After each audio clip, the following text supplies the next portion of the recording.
video 2 of 7 videos we're making on what you should do before you begin a language learning program to give yourself the best possible chance of success. So today, video 2 of 7, we're talking about levels, and we're talking about having a really clear idea of the level to which you're planning on taking the language before you begin. And how many words will you need to know in order to reach the level that would be satisfying to you, that would make the whole project worthwhile. So if you're going to take an exam at the end of your language course, you can do a lot worse than look into the CEFRL program, in which they define the different exam levels with a description of what is involved at each level. However, personally, I find those a bit opaque, and I don't have to take exams. I might take one, but I don't have to. And so for the people like me, which is the majority of people who aren't learning a language for the purpose of taking an exam, we can come out with a better set of descriptions that I think make more logical sense to someone. So as you can see in the graphic below, we're outlining 7 different levels. First level is make friends.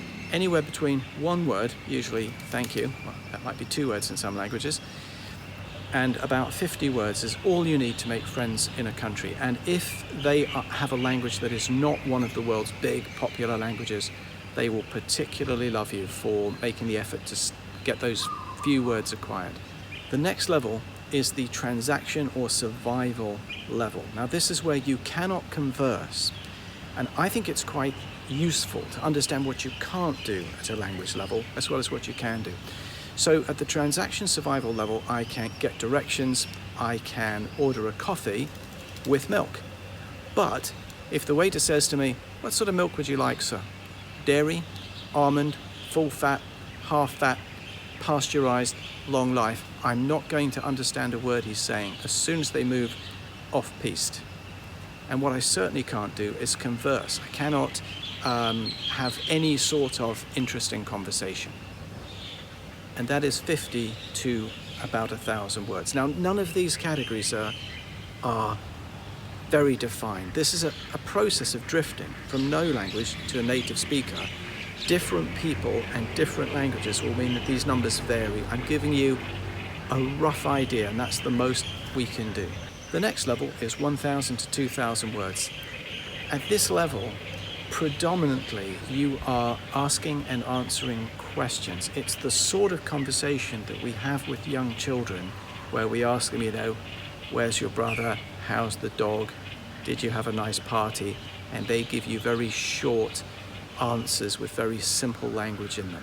Now the next level is 2,000 to 4,000 words, and somewhere in there you'll be able to have discursive conversation. That is the sort of conversation where you meet a friend in the street, you don't know what topic's going to come up, it depends on what's on their mind, what's on your mind, what's been happening.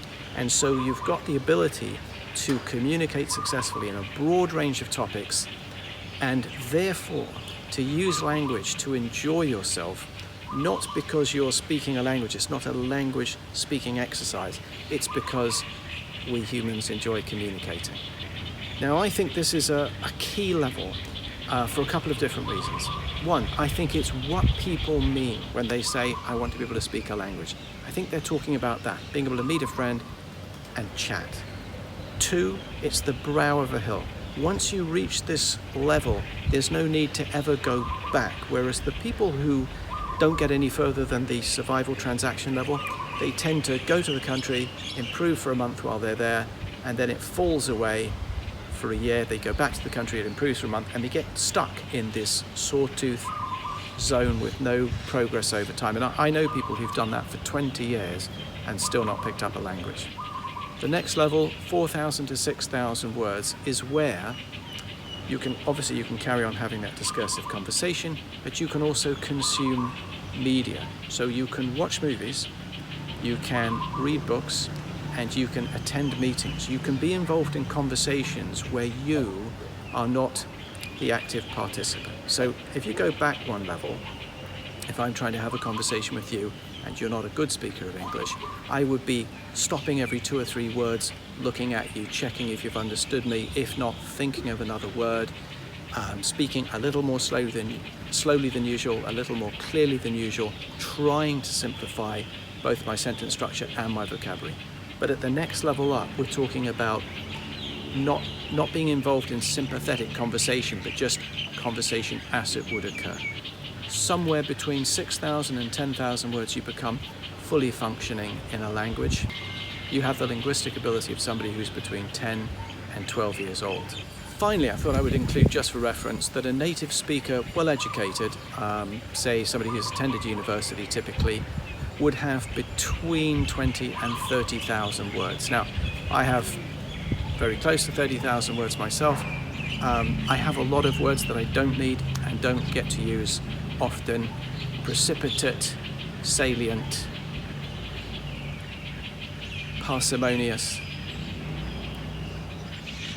philistine, capybara, epigenetics, just a lot of words that I don't need in day-to-day conversation. So you don't probably, there aren't many people who ever would want to take a language to a native speaker level without a very good reason. I've also put into the table a reference of roughly the age a person would be who would be at this level of language learning. And obviously kids vary, the speed at which they pick up language varies in different countries with different languages, it vary. But it's just to give you a rough idea, and I think the categories are quite useful for people who are not doing exams to say, I think these are the levels that we consider going through. Now, one of the reasons I've done this is because there are a lot of marketing people out there saying silly things which are not helping. You know, the one that's doing the rounds at the moment, which I particularly dislike, is, we'll have you speaking Spanish in 3 weeks. Will you? Okay, cool. Well, I can have you speaking Spanish in 1 second. Say after me the word sí. Sí, there you go, you're speaking Spanish. But that's not what you mean by speaking Spanish. That is a disingenuous piece of marketing. A lot of people launch into a language program without either knowing how big that challenge is or thinking it's much smaller than it is. And this is why the quitting rate is so high. So if you want to have a good chance for success, contemplate these numbers, see what they mean to you, what level would genuinely be satisfying, and then we're going to work out in the next couple of videos how long that would take you to achieve.